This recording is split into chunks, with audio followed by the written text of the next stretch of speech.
Hi, it's Deborah Leverton here, and I wanted to make this video to show you an easy option for teaching online. So if you want to set up your own tutoring service, a great option to use is Zoom. So I'm going to show you my computer screen, show you how to download Zoom and how to use it. In your browser, type in Zoom.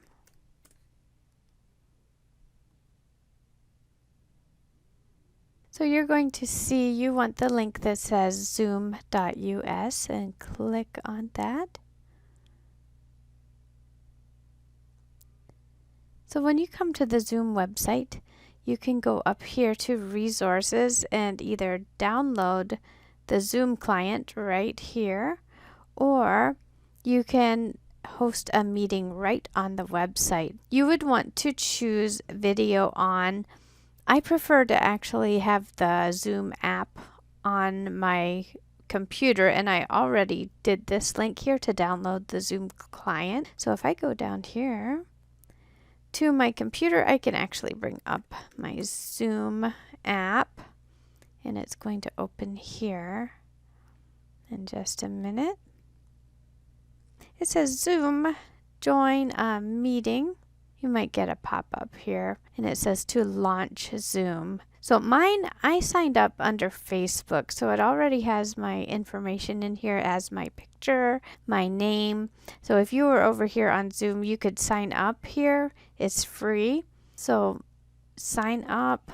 Let me show you what that looks like if you don't have an account already. So you would have your date of birth, which you put in here. Just follow the steps. So I'm just going to put something in here, not my birth date, to conceal my identity here, and continue. So you would want to put in your email address here. So whatever your email address is that you use the most, just type that in here. Sign up.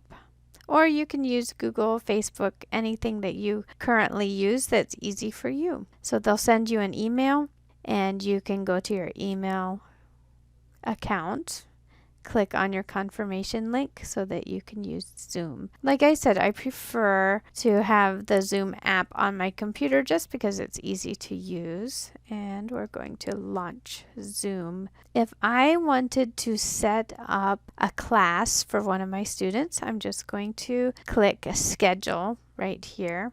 I'm going to set up a time for my student to have a class with me. I'm going to start it at 2:00 p.m. The duration is going to be 30 minutes, okay?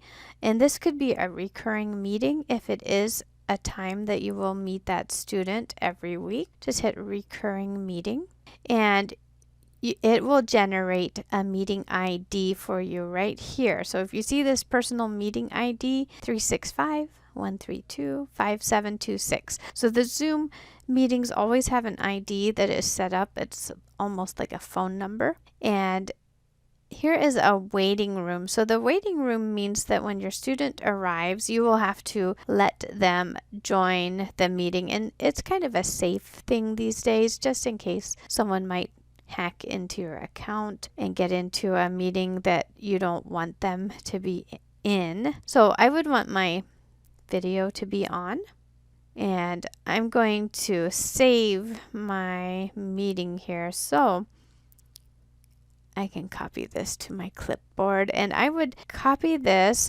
invitation on my clipboard. And so when I email my student, I'm going to just paste this whole text right here, all of this right into my email to them. This will give them a link so that when it's time for their class, they can just click on the link and get into their meeting. So let's show you here. Since I don't currently have a student, I'm going to click new meeting just so I can show you what Zoom is like. Ah, there I am. I'm huge on the screen. So I would want to click this button, join with computer audio, and I can mute myself or unmute myself with the controls down here, and I could share my screen. So if I have a PDF document or some sort of lesson that I want to share with my student, I'm just going to click share screen, And here's my screen. It would come up here. I could use the whiteboard to write things from my lesson. So I want to share the whiteboard. So your student will see this. And if you see all of these things at the top, you can write. So I could type text or I could just write with my pen on here. So if I had text here, I could say, today we will be studying short A words. So I could just type on the screen. I could write. I could draw. So I'm still in the text. So I want to draw now. I'm going to draw. I want to have a thin line with my pen. I could change my pen color. So format, color. So I can write on here, like my first word will be cat, since we are studying short A words. You can draw on the screen. If you don't like what you drew, click erase, erase, erase. You can erase anything that you have typed on the screen or have drawn. So undo, undo, redo, anything like that. You can clear the whole screen, clear all drawings. There we go. Back to square one. So what if I decide that I don't want to share my screen anymore? I'm going to go up here to the stop share button, the red button right up at the top, stop share. So it's back to me on the screen. And also, if you want to share a PDF document, if you are teaching a lesson that you have made, you will also click share screen. So I want to share my worksheets that I have ready for my students. I'll click share screen. I have my worksheet right here.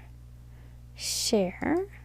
So this will appear right on my Zoom screen, and you can ask the student to do whatever you want. They can write on the screen too. So annotate. So if they want to help write, we have cat. So this is just a simple walkthrough of Zoom. And I'm going to stop sharing my screen again. I'm going to show you a few other things. Down here is a chat box, so you can write something to your student. You can share a link with them, anything that you want to paste in here. Remind them that the meeting is next week at the same time. You can minimize that. And it will show participants. There's only me. So if you want to see all your students, they are here. And you can record your lesson. So if you need to record something just for anybody, you can just hit record right here. It will start recording. You'll see up there in the screen. You can record your lesson to save and send it to a student who didn't make it, or just to keep for your own records. Okay, so I'm going to stop recording. And so that's just a little bit of how to use Zoom to host a meeting online.